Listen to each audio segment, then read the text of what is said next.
பிலிப்பியர் 1:29. ஏனெனில் கிறிஸ்துவினிடத்தில் விசுவாசிக்கிறதற்கு மாத்திரமல்ல, அவர் நிமித்தமாக பாடுபடுகிறதற்கும் உங்களுக்கு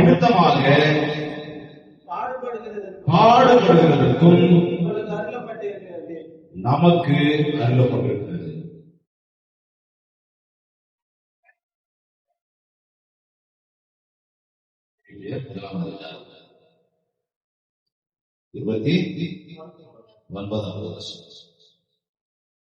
இன்னைக்கு நிறைய பேர் இயேசுவை ஏற்றுக்கொண்டால் நான் ராஜாவாயிடுவேன், நான் மந்திரி ஆயிடுவேன், நான் கோட்டீஸ்வரன் ஆயிடுவேன், இல்ல எனக்கு எந்த பிரச்சனையுமே வராம எனக்கு சுகமான பிரயாணம் கிடைக்குமா, சுகமான வாழ்க்கை கிடைக்குமா அப்படின்னு சொல்லி பைபிள் தேடுவான். நான் மூடி வச்சுட்டு நான் சொல்றதை சொன்னீங்க, தேடி இருக்கும் போது நான் சொல்றதை கவனிக்க மாட்டேங்க. கிறிஸ்துவை ஏற்றுக்கொண்டால் எனக்கு என்ன லாபம் கிடைக்கும், எனக்கு வாழ்க்கை ஆசீர்வாதமா சுகமா கிடைக்கும், என் பிரச்சனைகள் எல்லாம் சரியாயிருக்கும் அப்படின்ற கேள்வியோடு கூட இயேசு கிறிஸ்துவிடம் சொல்றாங்க. ஒரு சின்ன வேதாகமத்துல இருந்து ஒரு உதாரணத்தை நான் சொல்லுறேன். ஐஸ்வர்யவான், நிறைய பணம் இருக்கு, இயேசுகிட்ட வந்து நான் நித்திய ஜீவனை சுதந்திரத்துக்கு கூட நான் என்ன செய்யணும் அப்படின்னு சொல்லி கேட்கிறேன். நான் நித்திய ஜீவனை சுதந்திரத்துக்குள்ள நான் என்ன செய்யணும் அப்படின்னு சொல்லி கேட்கிறேன். நித்திய ஜீவன் என்ன? நித்திய ஜீவன் என்ன? நித்திய ஜீவன் என்ன சொல்லுங்க. நித்திய ஜீவன் என்ன?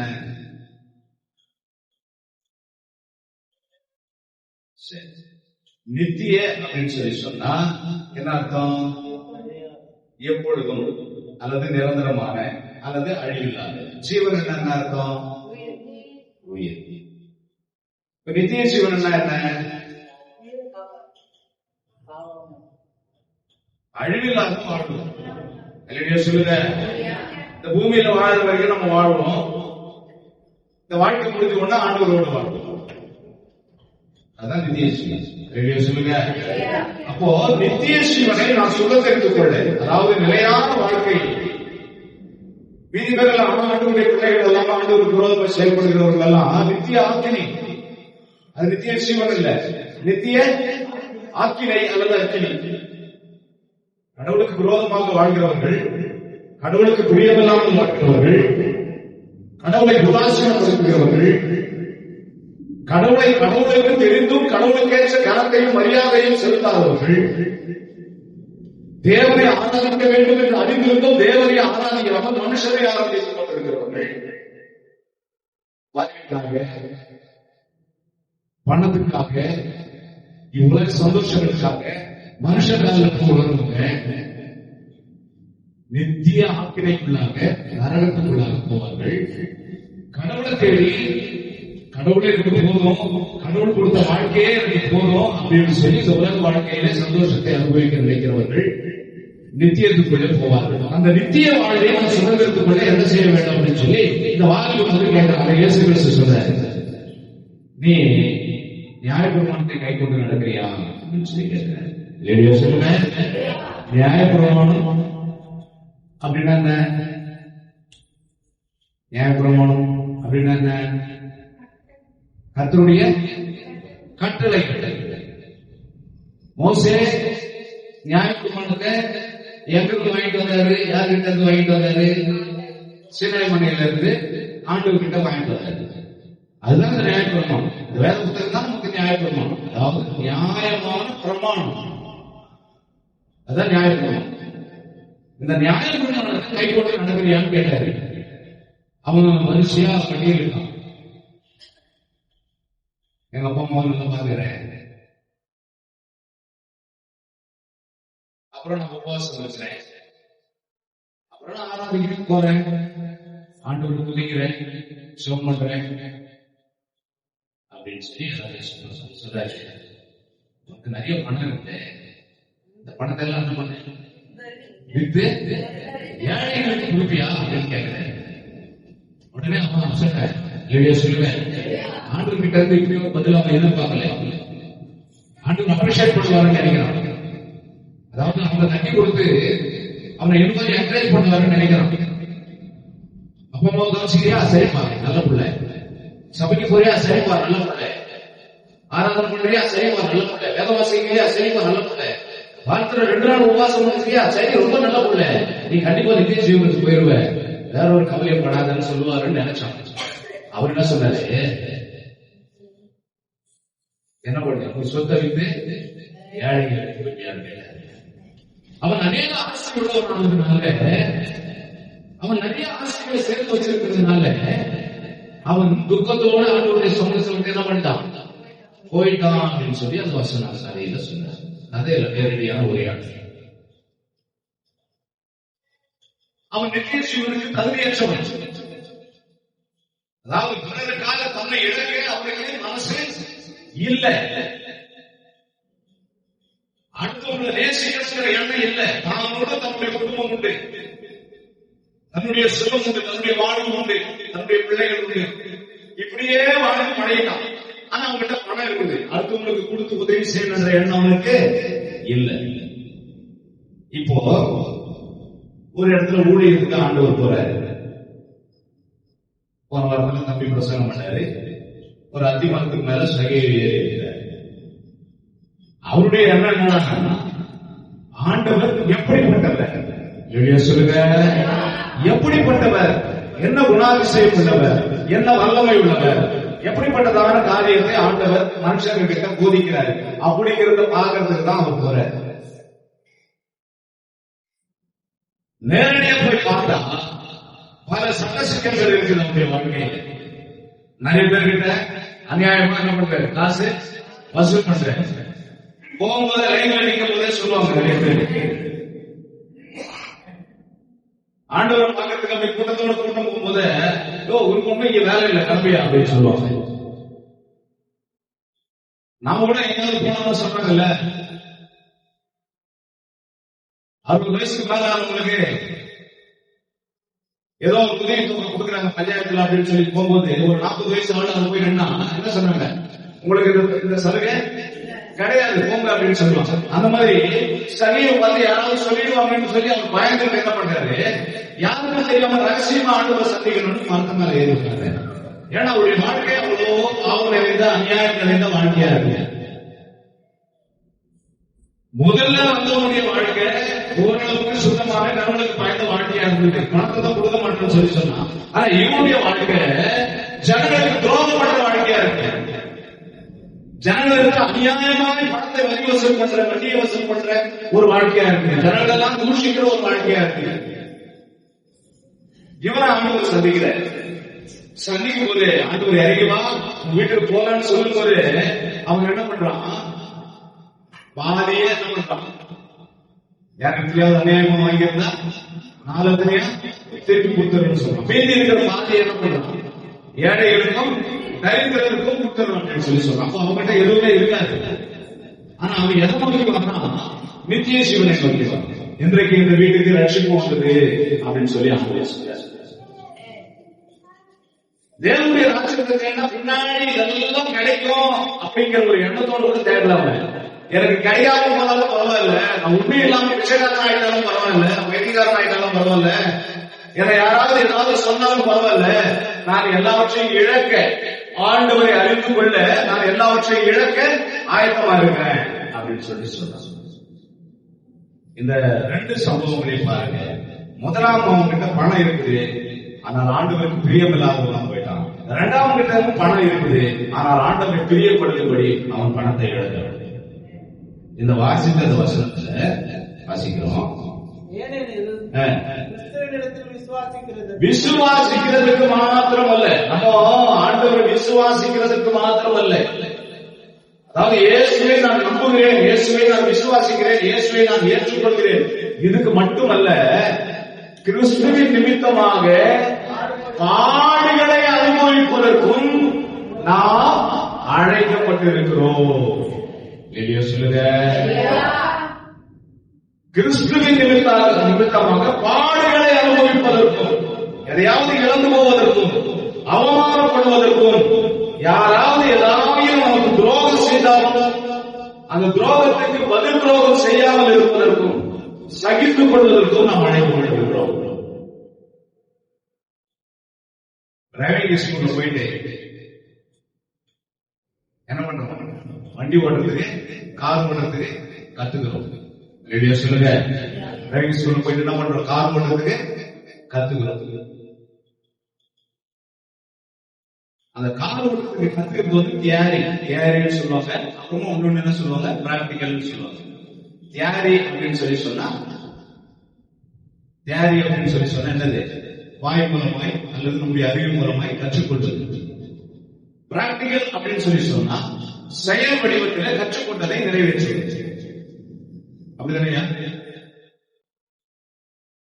கற்றுக்கொண்டா மட்டும் போகாது, நமக்கு அங்கீகாரம் கிடைச்சது. கார் ஓட்டத்துக்கு கத்துட்டு இருக்கிறேன், நான் கார் ஓட்டத்துக்கு தெரிஞ்சு வச்சிருக்கிறேன், கார் ஓட்டத்துக்கு நான் பழகிருக்கிறேன், அது மட்டுமே நம்ம வண்டி ஓட்டுவதற்கான அத்தாட்சி கிடையாது. நம்ம என்ன பண்ணணும்? காரை ஓட்டி காமிக்கணும். இங்க கீர் இங்க இருக்குது, கிளட்ச் இங்க இருக்குது, பிரேக் இங்க இருக்குது, ஸ்டேரிங் இங்க இருக்குது, பிரேக் ஆயில் இங்க இருக்குது, இன்ஜின் இங்க இருக்குது, பின்னாடி இத்தனை சீட் இருக்குது, கூலண்ட் இங்க ஊத்தணும், இன்ஜின் ஆயில் இங்க ஊத்தணும். இதை மட்டும் நம்ம கற்றுக்கொண்டால் போதாது, நம்ம காரை என்ன பண்ணணும்? ஓட்டணும். அப்பதான் நம்ம அந்த காரை ஓட்டுவதற்கான தகுதி உள்ளவர்களாக இருக்கிறோம். எங்க ஓட்டலாம் காரை? கிரவுண்ட்ல ஓட்டிடலாமா? டெய்லி கிரவுண்ட்ல ஓட்டில இருக்கலாமா? கார் ஓட்ட கத்துக்கிட்டு, கார் ஓட்ட கத்துக்கிற புதுசுல கிரவுண்ட்ல ஓட்டலாம், கத்துக்க போது கிரவுண்ட்ல ஓட்டலாம். நல்ல தரவா கத்துக்கணும் அப்படின்னு நிரூபிக்கிறதுக்கு நம்ம என்ன பண்ணணும்? ரோட்ல வந்துதான் ஆகணும், களத்துல இறங்கிதான் ஆகணும். நம்ம கிரவுண்ட்லயே ஓட்டிட்டு இருக்கிறோம் டெய்லி. நம்ம கார் கத்துக்கிறதுல போச்சோம் இல்ல. என்ன பண்ண முடியும்? கிரவுண்ட்ல ஓட்டி ஓட்டி ஓட்டி என்ன பண்ண முடியும்? வாழ்நாள் முழுசா ஒரு சொந்த காரை வாங்கி கிரவுண்ட்லயே ஓட்டிட்டு இருக்கிறோம். யாரையும் நம்ம வீட்டாளர்கள் கார்ல ஏற்றிட்டு போல, எங்கேயாவது ஊருக்கு போகும்போது அந்த காரை எடுத்துட்டு போல, எங்கேயாவது ஒரு அத்தியாவசிய தேவைக்கு நம்ம எங்கேயாவது அவசரமா போகும்போது அந்த காரை எடுத்துட்டு போல, அந்த காரை வாங்கி வீட்டுல வச்சிருக்கோம். டெய்லி என்ன பண்றோம்? கிரவுண்ட்ல போய் ஓட்டிட்டு வரோம். அதனால கார் ஓட்ட கற்றுக்கொண்டவங்களுக்கோ மற்றவர்களுக்கோ குடும்பத்தாருக்கோ எந்த விதமான நன்மையும் இல்ல. அதை ஓட்ட கற்றுக்கொண்டால் என்ன செய்யணும்? களத்துல வந்து ஓட்டி காமிக்கணும். ரோட்ல டிராபிக் நிறைந்த இடத்துல, சிக்னல் நிறைய இருக்கிற இடத்துல, பிரச்சனைகள் ஆக்சிடென்ட்கள் நிறைய நடக்கிற சாலைகள்ல, குறுகிய சாலைகள்ல, வளைவுகளில, செங்குத்தான சாலைகளில, சரிவான பாதைகளில என்ன பண்ணணும்? காரை ஓட்டணும். அப்பதான் நம்ம கார் ஓட்டுறோம் அப்படிங்கிற ஒரு நம்பிக்கை மற்றவர்களுக்கும் வரும். நாமும் கற்றுக்கொண்டதனுடைய பலனை அடைந்தோம் என்கிற திருப்தி நமக்கு கிடைக்கும். இதே மாதிரிதான் கிறிஸ்துவ வாழ்க்கை. நான் கிறிஸ்துவ நான் என்ன பண்ணுவேன்? வீட்டோட இருப்பேன், சர்ச்சுக்கு வருவேன், வீட்டோட இருப்பேன், சர்ச்சுக்கு வருவேன். ஏதாவது பிரச்சனை வந்தா ஆண்டவர் விட்டு தூரமா போயிடுவேன், ஏதாவது சட்டம் வந்தா ஆண்டவருக்கு விரோதமா செயல்படுவேன், ஏதாவது தலைவர் வந்தா ஆண்டவர் தூஷிப்பேன். நாம கற்றுக்கொண்ட விசுவாசத்தை நம்முடைய போராட்டங்களின் வழியாக, நம்முடைய சோதனைகளின் வழியாக, நம்முடைய பிரச்சனைகளின் வழியாக நாம் ஆண்டவர் நம்மோடு கூட இருக்கிறார் என்பதை நாம நிரூபித்து காட்ட வேண்டியவர்களாக இருக்கிறோம். புரியுதுங்களா சொல்றது? நீங்கள் எந்த அளவுக்கு நீங்கள் வேதத்தை வாசித்திருக்கிறீர்கள், நீங்கள் எந்த அளவுக்கு ஆண்டவர் மேல நம்பிக்கையா இருக்கிறீர்கள், உங்களை சமுதாயத்தில் எப்படி ஜனங்கள் பார்க்கிறார்கள், நீங்கள் எப்படி சமுதாயத்தில் நடந்து கொள்கிறீர்கள், உங்கள் குடும்பத்தார் உங்களை எப்படி கவனிக்கிறார்கள், அவர்களிடத்தில் எந்த சாட்சியுடைய ஜீவியத்தை நீங்கள் ஜீவிக்கிறீர்கள் என்பதை பொறுத்துதான் உங்களுடைய கிறிஸ்துவ வாழ்க்கை, கிறிஸ்துவ விசுவாசம் அங்கே சாட்சியாக நிறுத்தப்படும். டெய்லி பைபிள் படிப்பாங்க, டெய்லி ஜெபம் பண்ணுவாங்க, வெளியே வந்தா யாரையுமே மதிக்க மாட்டாங்க, வெளியே வந்தா யாரும் சொல்றதையும் கேட்க மாட்டாங்க, வெளியே வந்தா ஏடாவுடமா ஏதாவது பண்ணிட்டு இருப்பாங்க, கடவுளுக்கு விரோதமான செயலை செய்வாங்க, கடவுளுக்கு கீழ்ப்படியவே மாட்டாங்க. ஆனா டெய்லி பைபிள் படிப்பாங்க, டெய்லி ஜெபம் பண்ணுவாங்க. அதனால பலன் என்ன? வெளியே சொல்லுங்க. அப்ப நம்ம உபத்திரவத்தின் வழியாக போனாலும், பாடுகளின் வழியாக போனாலும், நம்முடைய விசுவாசத்தை நாம் கற்றுக்கொண்ட கர்த்தருடைய கற்பனைகளை நாம் கைக்கொண்டு நடக்கிறதுனால மட்டும்தான் வசனத்தை கேட்கிறவர்களாக மாத்திரமல்ல, சொல்லுங்க, அதன்படி அப்ப செய்யும் போதுதான் நம்முடைய விசுவாசம் அங்கே நிறைவேற்றப்படுகிறது. கிரியைகள் இல்லாத விசுவாசம் சத்தது. நீ எந்த அளவுக்கு ஆண்டவர் நம்புற, எந்த அளவுக்கு ஆண்டவருடைய பிள்ளையா இருக்கிற, களத்துல காம்பி, சமுதாயத்துல காம்பி, உன்னுடைய வாழ்க்கை நடைமுறையில காம்பி. உன்னுடைய வாழ்க்கையில பெரியவங்களை மதிக்கிறது இல்ல, உன்னுடைய வாழ்க்கையில சபையில மதிக்கிறது இல்ல, உன்னுடைய வாழ்க்கையில நீ எதற்குமே கீழ்ப்படியது இல்ல, சமுதாயத்தில் கட்ட பெயரோட இருக்கிற, எப்பவுமே தீமையான காரியத்தை செய்கிற, தீமையான காரியத்தை சிந்திக்கிற, அப்படி கிறிஸ்தவன் என்கிற அடையாளம் உனக்கு எதற்கு? அதுதான் வசனம் சொல்கிறது. நாம் விசுவாசிக்கிறதுக்கு மாத்திரமல்ல, அவர் நிமித்தமாக பாடு அனுபவிப்பதற்கும் அழைக்கப்பட்டிருக்கிறோம். சும்மா பேர் லேபர் மட்டும் ஒட்டி இருந்தால் போதாது, கிறிஸ்தவன் என்கிற பெயர் வைத்துக் கொண்டால் போதாது. யோவானோ, யாக்கோபோ, பேதுருவோ, யூதாவோ, யூதாசோ வைத்துக் கொண்டால் போதாது. வாழ்க்கை முறை மாற்றப்பட வேண்டும். நம்முடைய விசுவாசம் செயல்படியிலே மற்றவர்களுக்கு முன்பாக நிறுவனமாக வேண்டும். அதுதான் கிரியைகளோடு கூடிய விசுவாசம். நல்ல மட்டும் பேர் எப்படி கிடைக்கும்? 4 பேருக்கு நல்லது செஞ்சதான் நல்ல மட்டும் பேர் கிடைக்கும். கர்த்தருடைய பிள்ளைகளால் கிறிஸ்துவின் நிமித்தமாக வரும் துன்பங்களை, பாடுகளை நாம் சகித்து வாழ கற்றுக்கொள்ள வேண்டும். அங்கிருந்து கிளம்பிட்டாங்க, நாங்கெல்லாம் இஸ்ரவேல் ஜனங்கள் அப்படின்னு கிளம்பிட்டாங்க. எங்கிருந்து? எகிப்தில இருந்து கிளம்பிட்டாங்க. நடுவுல ஆண்டவர் அவர்களை சோதிக்கும் போது என்ன பண்ணிட்டாங்க? ஆண்டவரை தூஷிக்க ஆரம்பிச்சிட்டாங்க, ஆண்டவர் கொலை சொல்ல ஆரம்பிச்சிட்டாங்க. அதனால அவர்கள் போய் சேர வேண்டிய இடத்துல போய் என்ன ஆகல, சேரல. இதே நம்முடைய வாழ்க்கையிலே நம்ம கிரியைகளை அவரை காட்டவில்லை என்றால் நம்முடைய விசுவாசம் இருந்தால், நம்முடைய கிறிஸ்துவ வாழ்க்கை இருந்தால், நம்முடைய பிரயாணம் இருந்தால், நம்ம ஆண்டவரை நம்புவது இருந்தால், ஆண்டவரை நேசிக்கிறேன் சொல்வது இருந்தால், பேர் இருந்தால், கிறிஸ்துவன் என்ற பெயர் இருந்தால், அதுதான் 40 வருஷம் எப்படி பார்க்கிறார். அவனை 40 வருஷம் அவர்களை சோதித்து அவர்கள் எனக்கு விரோதமாகவே செயல்பட்டார்கள். நம்ம கிறிஸ்துவங்கள் ஆயிரத்தி நம்முடைய சோதிக்கிறார்கள். நம்முடைய பிரயாணம் இந்த சோதனைகளிலே கர்த்தருடைய பிள்ளை என்று நிரூபணமாக வேண்டும். சொல்லுங்க, கஷ்டங்களை கடந்து, துன்பங்களை கடந்து, வேதனைகளை கடந்து, சோதனைகளை கடந்து, இயலாமையை கடந்து, ஒன்றுமில்லாததை கடந்து, வியாதியை கடந்து, தரித்திரத்தை கடந்து, கடன் தொல்லைகளை கடந்து நாம் ஆண்டவருடைய பிள்ளைகள் என்று நிரூபணம் பண்ண வேண்டிய இடத்துல நாம் இருக்கிறோம். சொல்லுங்க. ஆமா, சும்மா பேர் கிறிஸ்தவ பேர் வச்சுக்கிட்டு நம்ம வாழற வாழ்க்கை கொஞ்சம் சரியில்லாத வாழ்க்கையா இருந்தா அதுக்கு அந்த பேர் தேவைகள். கர்த்தருடைய பிள்ளைகள் பாடுகளை அனுபவிக்கவும், பாடுகளை அனுபவித்தாலும் கிறிஸ்துவ விசுவாசத்திலிருந்து வலுவாமல் இருக்கவும் அறிந்திருக்க வேண்டும். அதனால்தான் அவங்க பிரச்சனை வரும்போதெல்லாம் ஆண்டவர் அவர்களை திட்டிக்கிட்டே இருந்தார். அதுதான் 1 கொரிந்தியர் 10ஆம் அதிகாரத்தில் சொல்லி, எல்லாருக்கும் ஒரே பிரசங்கம் தான் பண்ண, கேட்கிறவர்கள் மந்தமாக கேட்டதுனால அது அவர்கள் வாழ்க்கையில கிரியை செய்யல. எல்லாரும் ஞானஸ்நானம் எடுத்தாங்க, எல்லாரும் அமிர்த சாப்பிட்டாங்க. வனாந்திரத்துக்கு வந்த சனங்க வாசிக்கிறோம் 5ஆம் அதிகாரம் 5ஆம் வசனம், 10ஆம் அதிகாரம் 5ஆம் வசனம். அப்படி இருந்தும் அவர்கள் அதிகமான பேர்களில் தேவன் பிரியமாயில்லை. எல்லாரும் சபையா இருக்காங்க, எல்லா சபையில தான் உட்கார்ந்து இருக்கிறாங்க, எல்லா கிறிஸ்தவர்கள் பேரோட தான் இருக்கிறாங்க. எல்லாரும் அங்கிருந்து எகிப்தியர்கள் வேணாம்னு சொல்லி கிளம்பணும் தான், உலகம் வேணாம், உலக வாழ்க்கை வேணாம்னு சொல்லி கிளம்பணும் தான். பாதியில வந்து கர்த்தருக்கு பிரியம் இல்லாமல் வாழ்ந்து கொண்டிருந்தார்கள். அதைத்தான் பைபிள் தெளிவா இன்னைக்கு நடக்கிற விஷயம் தான் அன்னைக்கே எழுதியிருக்கு. கிறிஸ்தவர்களுக்கு பெயர் வைத்துக் கொண்டு ஆண்டவருக்கு பிரியம் இல்லாமல் வாழ்கிறதுனாலே ஒரு லாபமும் இல்லை. 7ஆவது வசனம் வாசிங்க.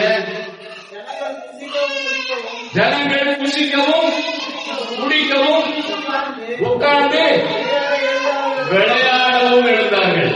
சொல்லுங்க, ஜனங்கள் புசிக்கவும் குடிக்கவும் உட்கார்ந்து விளையாடவும் ஆரம்பித்தார்கள். நான் ஒண்ணு போடு, நான் குட்டி போடு, நான் 8 போடு. ரெடியா சொல்லுங்க. ஜனங்கள் விளையாட ஆரம்பிச்சாங்க. சூது ஆட்டம் விளையாட ஆரம்பிச்சாங்கன்னு நினைச்சுக்கிறோம். அந்த விளையாட்டு இல்ல, பாவ விளையாட்டுகளை அவர்கள் விளையாடினார்கள்.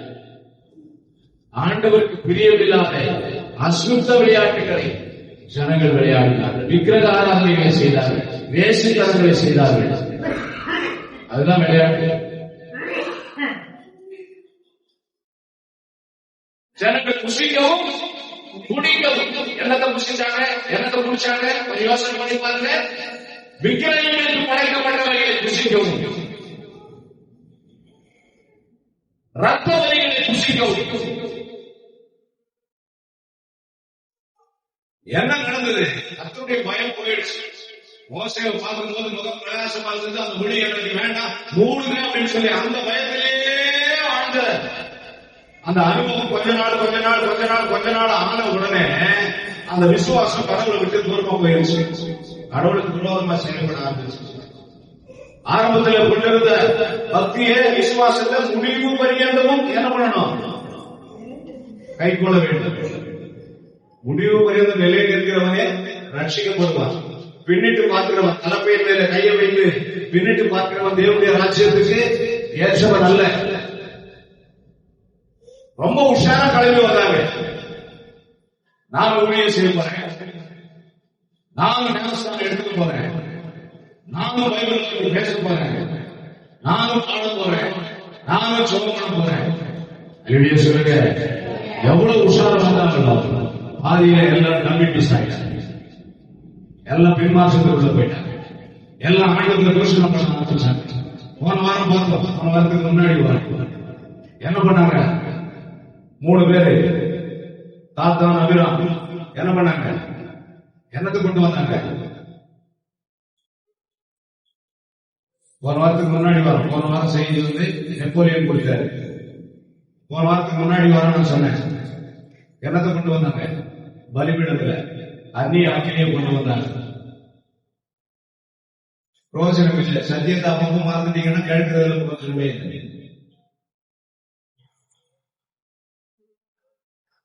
எந்த அளவுக்கு நீங்க தேடி இருக்கிறீர்களோ அந்த அளவுக்கு நடந்து கொள்கிறது. சும்மா நிறைய பிரசங்கத்தை கேட்கறதுலயும், நிறைய வேதவசனங்களை கேட்கறதுலயும், நிறைய புத்தகங்களை திருப்பி பார்க்கறதுலயும் பிரயோஜனம் இல்லை. கேட்டதை மறந்துறதுல எந்த லாபமும் இல்லை. போன வாரத்துக்கு முன்னாடி வாரம் பிரசங்கம் பண்ண சத்தியமே நமக்கு ஞாபகம் இல்லை. யோசனை பண்ணி பாருங்க. கிறிஸ்தவ வாழ்க்கை என்பது பேரளவில் வாழ்வதற்காகவோ, இந்த உலகத்துல மகிமையாக வாழ்வதற்காகவோ, இந்த உலகத்துல பெரிய அந்தஸ்தோடு வாழ்வதற்காகவோ கொடுக்கப்பட்ட வாழ்க்கை அல்ல. ஆபிரகாமின் ஆசீர்வாதம் உங்களுக்கு உண்டாயிருக்கும் அப்படின்னு சொல்லி வசனம் சொல்லுது. ஆபிரகாமின் பாடுகளும் உங்களுக்கு உண்டாயிருந்தா ஆபிரகாமின் ஆசீர்வாதம் உங்களுக்கு உண்டாயிருந்தா மகன் பலிபீடம் சொல்லும்போது அவர் எவ்வளவு வருத்தப்பட்டிருப்பாரு. அப்படிப்பட்ட சோதனைகளும் உங்களுக்கு உண்டாயிருந்தால் 2 பொண்டாட்டி கண்டதுனால எவ்வளவு வேதனைப்பட்டிருப்பாரு. ஈசாவுக்காகவும் இஸ்மாயிலுக்காகவும் எவ்வளவு வேதனைப்பட்டிருப்பாரு. லோத்து குறிச்சு எவ்வளவு வேதனைப்பட்டிருப்பாரு. சாராயை குறிச்சோம். அந்த மக்கள் என்ன பேரு? ஆகார் குறிச்சு எவ்வளவு வேதனைப்பட்டிருப்பாரு.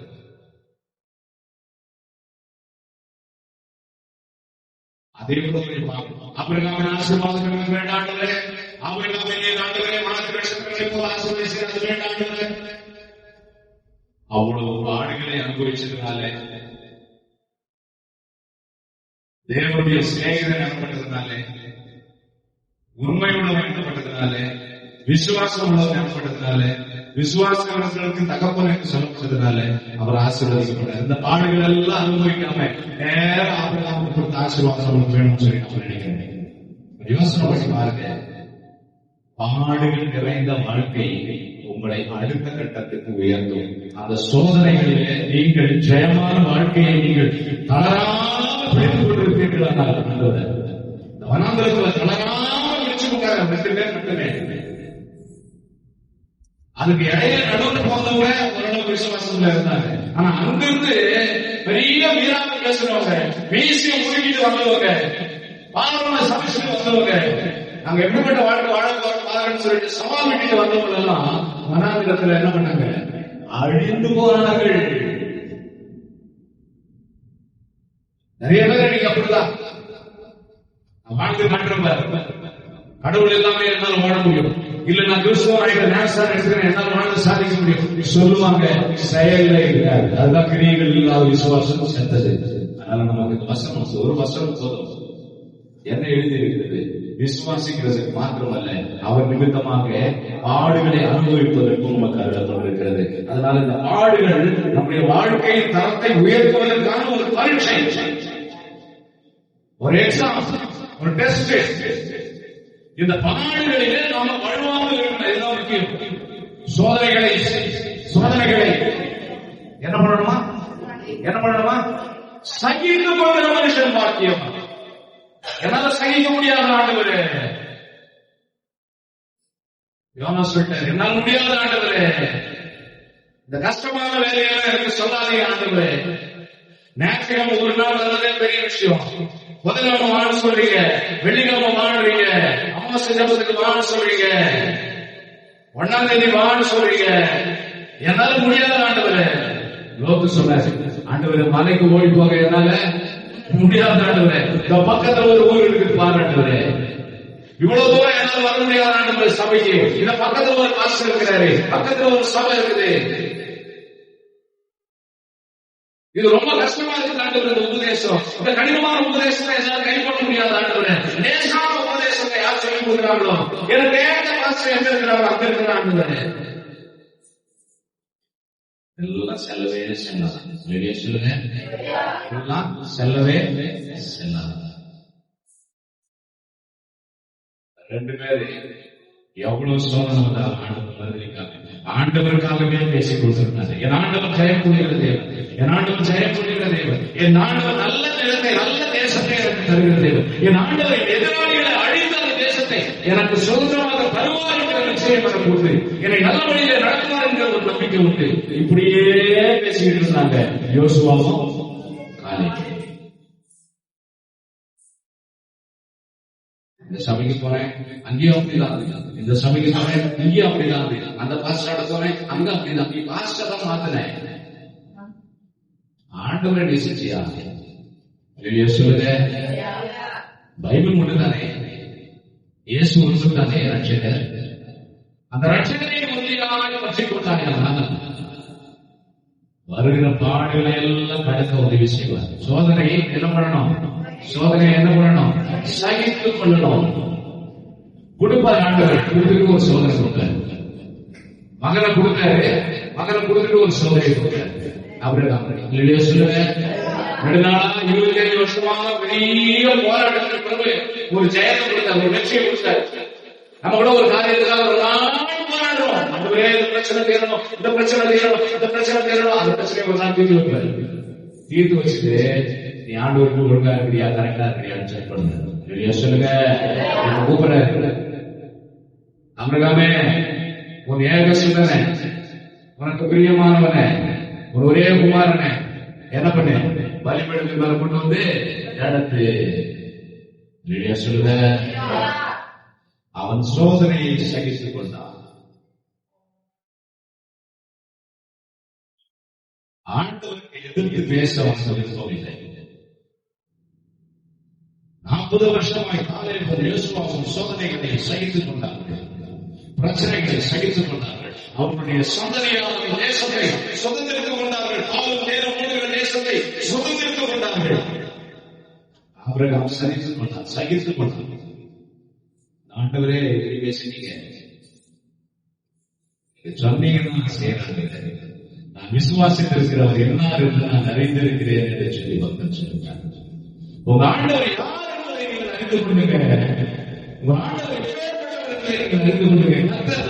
நல்ல சென்று பாருங்க. உங்க வாழ்க்கையில ஒரு கேடும் வராது. நீங்க எந்த அளவுக்கு அடிக்கப்பட்டாலும், எந்த அளவுக்கு நொறுக்கப்பட்டாலும், எந்த அளவுக்கு பிரிக்கப்பட்டாலும் அது நன்மைக்கே. தேவனுடைய தீர்மானத்தின்படி நடக்க மனதாக இருக்கிறவர்கள் எல்லாம் நம்பிக்கையாகவே நடக்கும். ரோமர் 8:28 அப்படியாக சொல்கிறது, அவருடைய தீர்மானத்தின்படி நடக்க அழைக்கப்பட்டவர்களாய் தேவனத்தில் அன்பு கொள்கிறவர்களுக்கு சகலமும் நன்மைக்கு ஏதுவாகவே நடக்கும். அதனால சகித்துக் கொள்ளுங்கள். நாம் விசுவாசிக்கிறதுக்கு மாத்திரமல்ல, பாடுகளை அனுபவிப்பதற்கும் அழைக்கப்பட்டிருக்கிறோம். கர்த்தர் அந்த பாடுகளின் வழியாய் தேவ நீதியை நிறைவேற்றும். அப்பொழுது நமக்கு சுகமான வாழ்வு உண்டாகும், நிச்சயமான நித்தியம் நமக்கு உண்டாகும். சகே ஊழியர்களுக்கு ஆசீர்வாதம், பரமனை தரிசிக்கும் ஆசீர்வாதம், பரமனோடு இருக்கும் ஆசீர்வாதம், நித்திய வாழ்வின் ஆசீர்வாதம் நிச்சயமாக நமக்கு கிடைக்கும். கர்த்தருடைய ஆசீர்வாதம்.